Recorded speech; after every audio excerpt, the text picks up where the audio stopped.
नमस्कार मंडळी.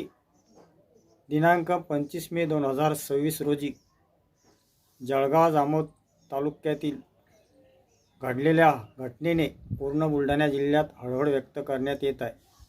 तसेच आपण त्यांचे नातेवाईकांचे म्हणणे आणि जळगाव जामोद पोलीस स्टेशनचे दबंग ठाणेदार नितीन कुमार पाटील यांची प्रतिक्रिया बघूया. घडली कशी घडली? मैं लकड़ा करते जरा आपने भाषा में कहता है मैं लाकड़ी का लेने को गया था बैलगाड़ा लेके। फिर मेरे को बुड्ढे ने बोला क्या ऐसी ऐसी घटना हो गई, घर पे करके आवाज़ मारा मेरे को। फिर आया मैंने वहाँ से घर पे, फिर गया मैं देखने के गाँव। 3 बच्चे ऊपर थे। बाद में वो बच्चे देख के मैं ये मामा के वहाँ गया गाँव में कि ऐसी ऐसी घटना हो गई करके उनको बोलने के वास्ते। नेमकी घटना किती वाजता घडली? कितने बजे घटना हुई? तुम्हारा कितने बजे मालूम गया तुम्हारे को? 10 बजे। तो कुएं में कौन कौन था सब?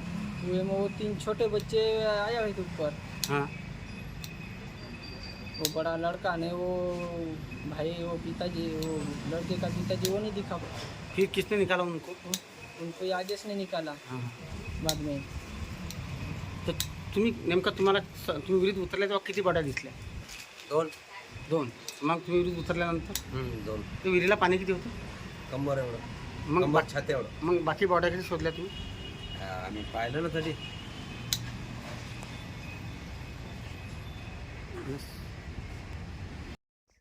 हां दादा, हे कशामुळे झालं आणि तुमचं नाव सांगा बरं पहिले काय आहे ते? माझं नाव सुनील जयसिंग कुमारी आहे. मी राहणार राजुरा बुद्रुक. हो. आणि हे जे घटना घडलेली आहे ते आहेत आपल्या आत्याचा मुलगा आहे. अच्छा. आणि तो सकाळी बकऱ्यांसाठी पाला घेण्यासाठी गेलेला होता. आणि त्यामुळे कोणत्याच त्यांच्या घरच्या किंवा त्याची सून लक्ष्मीचं किंवा त्याच्या आई वडिलाचं त्यांच्याकडे लक्ष नव्हतं व तो पाल्यानिमित्तानं घराबाहेर पडलेला होता. आणि काही ठराविक वेळेत घरी न परतल्यानं त्याच्या आई वडिलांनी त्याचा शोध घेतला.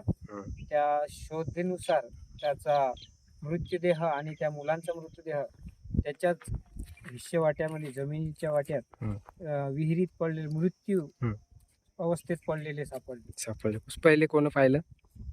पहिले त्याच्याच भाऊच्या मुलानं पाहिलं. अच्छा. तो सुद्धा पाणी भरण्या कारणास्तव त्या विहिरीजवळ गेला आणि त्यांनी त्या मुलांना विहिरीत पाडलं. असं काही दुसरं काही नाही ना? नाही, कोणतंच प्रकरण नाही. जसं भांडणं गिणं झालं तर काही काहीच नाही. ठीक आहे. नेमके घटनेचं नेमकं काय रहस्य काय असतं?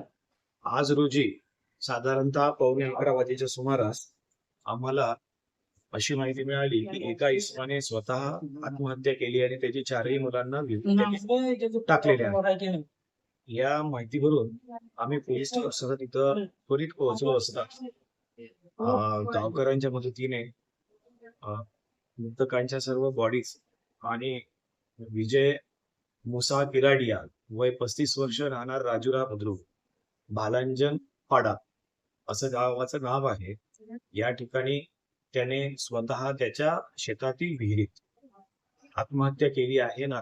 ते पूर्वी त्याने विष प्राशन केलेले आहे, पेस्टिसाइड हे त्याने केलेले आहे आणि आपल्या 4ही मुलांना त्याने त्या विहिरीत टाकून त्यांच्या मृत्यूस तो स्वतः कारणीभूत आहे. प्रथम दर्शनी पती पत्नीचा वाद असण्याची शक्यता आहे. त्याने त्याच्या आदल्या रात्री पत्नीला तिच्या माहेरी तो सोडून आला होता. त्या अँगलने आम्ही तपास करत आहोत.